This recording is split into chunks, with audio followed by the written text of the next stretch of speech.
Raju kit story.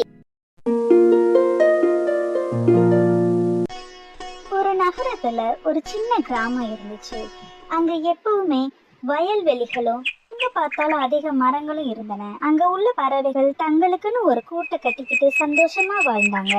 அங்க காலு மற்றும் சிண்டு அப்படின்னு 2 காகங்கள் இருந்தது. அவங்களுக்கு ரொம்ப நாளா குழந்தை இல்லாத கவலை அதிகமாவே இருந்துச்சு. ஒரு நாள் கடவுளோட அருளால சிண்டு காகம் கர்ப்பமா இருந்துச்சு. வெளியில போய் இற தேடிட்டு வரலான்னு போன காலுக்காகம் திரும்ப வீட்டுக்கு வந்துச்சு.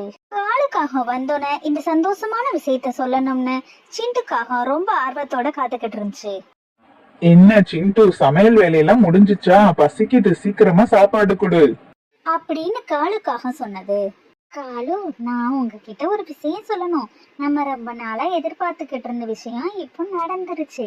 ஆமா, நமக்குன்னு ஒரு குழந்தை வரப்போகுது காலு அப்படின்னு சிண்டு சொன்னதும், என்ன சொல்ற சிண்டு? ரொம்ப சந்தோஷமா இருக்கு. இனிமே நீ எந்த வேலையும் பார்க்க கூடாது, நானே எல்லாம் பாத்துக்கிறேன், நீ ரெஸ்ட் எடு. இப்ப இருந்து எல்லா வேலையும் காலுக்காக தான் பாத்துக்கிட்டுச்சு. சிண்டு அதை பார்த்து ரொம்ப சந்தோஷப்பட்டுச்சு. நாட்கள் கடந்தது. அதுக்கப்புறம் சிண்டு ஒரு நாள் முட்டையிட்டுச்சு. 2 முட்டைகளை இட்டுருந்துச்சு. சிண்டுக்கு முட்டையில இருந்து குழந்தைகளை பார்க்கணும்னு ரொம்ப ஆசையா இருந்துச்சு. குழந்தைங்களா, நீங்க எப்ப வெளியில வருவீங்க? அம்மாக்கு உங்களை பார்க்கணும்னு ரொம்ப ஆசையா இருக்கு. நீங்க ஆண் குழந்தையா பெண் குழந்தையா அப்படின்னு சிண்டுக்காக ரொம்ப ஆசையோட இருந்தது. இந்த மாதிரி ரொம்ப ஆர்வமா காத்திருந்த அந்த காக்காக்கு 2-3 வாரங்கள் கழிச்சு முட்டையில இருந்து குஞ்சுகள் வெளியில வர ஆரம்பிச்சிச்சு. அந்த 2 முட்டையில இருந்தும் 2 பெண் காக்கைகள் வெளியே வந்துச்சு. அதுல ஒண்ணு பாக்குறதுக்கு ரொம்ப அழகாவும் இன்னொன்னு கொஞ்சம் அசிங்கமாவும் இருந்துச்சு. சிண்டு காக்கா தன்னோட பிள்ளைங்க 2 பேரையும் எந்த பாகுபாடும் இல்லாம ஒரே மாதிரி பாசம் காட்டி வளர்த்துச்சு. 2 குட்டி காக்காவும் ஓரளவுக்கு வளர்ந்தாங்க. ஆனா அந்த அழகான காக்காவுக்கு ரொம்பவே தலைக்கணம் அதிகமா இருந்துச்சு. இந்த அழகான தலக்கணம் பிடிச்ச காக்கா அடிக்கடி தன்னோட சகோதரி கிட்ட, ஏய், நீ எப்பவாச்சும் உன் மூஞ்ச கண்ணாடியில பாத்திருக்கியா? ஏன் இவ்ளோ அசிங்கமா இருக்க? என்னைய பாரு, நான் எவ்ளோ அழகா இருக்கேன். இந்த மாதிரி பேசி அது பல நேரங்கள்ல தன்னோட சகோதரிய காயப்படுத்தி அழுக வைக்கும்.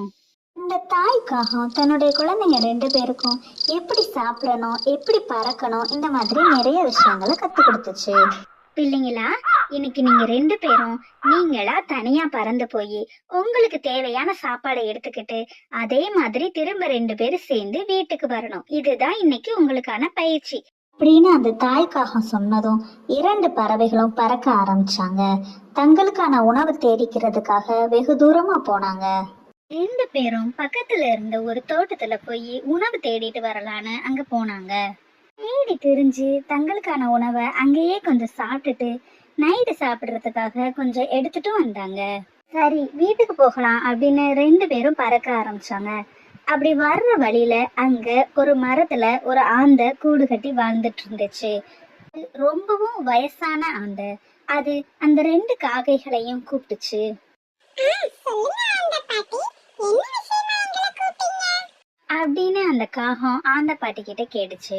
அதுக்கு அந்த ஆந்த பாட்டி, குழந்தைங்களா, எனக்கு ரொம்ப வயசாயிருச்சு, என்னால எந்திரிச்சு போய் சாப்பாடு தேட கூட முடியலம்மா.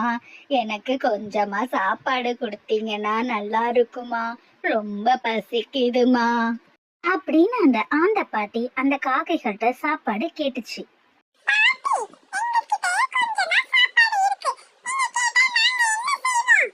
அப்படின்னு அந்த அழகான காக்கா பாட்டிக்கு சாப்பாடு கொடுக்க மறுத்துருச்சு. ஆனா அந்த மற்றொரு காக்கா, பாட்டி, இந்தாங்க, நீங்க இதை வச்சுக்கோங்க. நான் வேணும்னா இன்னொருக்கா போய் சாப்பாடு தேடி எடுத்துக்கிறேன். உங்களுக்கு வயசாயிருச்சுல்ல, உங்களால போய் நடக்க முடியாது, அதனால நீங்களே இதை வச்சுக்கோங்க அப்படின்னு அந்த காக்கா தன்கிட்ட இருந்த எல்லா சாப்பாடையும் அந்த ஆந்த பாட்டி கிட்ட கொடுத்துட்டு வந்துருச்சு. அதுக்கப்புறம் அவங்க 2 பேரும் வீட்டுக்கு போகலாம் அப்படின்னு சொல்லிட்டு பறக்க ஆரம்பிச்சாங்க. அப்ப அந்த அழகி காக்கா தன்னோட சகோதரிய பார்த்து கேட்டுச்சு, ஏய், உனக்கு அறிவில்லையா? அம்மா என்ன சொன்னாங்க? வரும்போது சாப்பாடு எடுத்துட்டு வரணும்னு சொன்னாங்க. நீ அதை அந்த பாட்டி கிட்ட கொடுத்துட்ட. இப்ப அம்மா கிட்ட போய் என்ன சொல்லுவ? நல்லா அடி வாங்க போற பாரு உன்னை யாரு அந்த பாட்டிக்கு கொடுக்க சொன்னா? இப்ப அம்மாட்ட போய் என்ன சொல்லுவ நீ? அப்படின்னு சொன்னதும் அந்த இன்னொரு காக்கா ரொம்பவே பயந்துருச்சு. ரெண்டு காக்காவும் ஒரு வழியா வீட்டுக்கு போய் சேர்ந்தாங்க. வீட்டுக்கு போனதுக்கு அப்புறம் அந்த அழகி காக்கா அவங்க அம்மா கிட்ட, அம்மா, நான் மட்டும்தான் இன்னைக்கு நீங்க சொன்ன மாதிரி சாப்பாடு எடுத்துட்டு வந்திருக்கிறேன். இவ சாப்பாடு எடுத்துட்டு வரலம்மா. என்னாச்சு? ஏன் நீ சாப்பாடு எடுத்துட்டு வரல அப்படின்னு அவங்க அம்மா கேட்டாங்க. அம்மா, அது நான் எற தேடி கண்டுபிடிச்சிட்டேம்மா.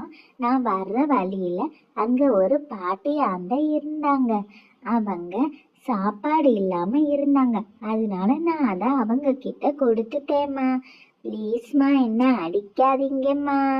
இப்படி அந்த இன்னொரு காக்கா சொல்லிட்டு இருக்கையிலேயே அந்த அழகி காக்கா, அம்மா, நீங்க தான் யாரு சாப்பாடு கொண்டு வர்றாங்களோ அவங்களுக்கு பரிசு தர்றேன்னு சொன்னீங்கல்ல, இப்ப நான் தான் கொண்டு வந்திருக்கிறேன். அப்ப நீங்க எனக்கு தான் பரிசு தரணும். சீக்கிரம் கொடுங்கம்மா அப்படின்னு அந்த அழகி காக்கா தன்னோட அம்மா கிட்ட சொல்லுச்சு. அப்புறம் அந்த இன்னொரு காக்காவை பார்த்து,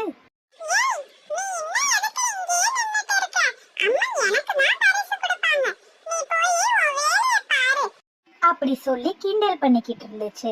அப்ப அவங்களோட அம்மா, இல்ல, இந்த பரிசு கண்டிப்பா அவளுக்கு தான் போகணும். ஏன் அப்படின்னா, அவ அம்மா கிட்ட அடி வாங்கினாலும் பரவாயில்ல, தனக்கு சாப்பாடு இல்லைனாலும் பரவாயில்ல, ஆனா அந்த வயசான பாட்டிக்கு கொடுக்கணும்னு நினைச்சு உதவி செஞ்சிருக்கா. அதனால இந்த பரிசு கண்டிப்பா நான் அவளுக்கு தான் கொடுக்க போறேன் அப்படின்னு அந்த பரிசை அந்த இன்னொரு காக்கா கிட்ட கொடுத்தாங்க. நம்ம வெளியில பார்க்க எவ்வளவு அழகா இருந்தாலும் நம்ம மனசு அழகா இருக்கணும். அதுதான் ரொம்ப முக்கியமானது. கஷ்டப்படுறவங்களுக்கு நம்மால முடிஞ்ச உதவியை செய்யணும். Friends, subscribe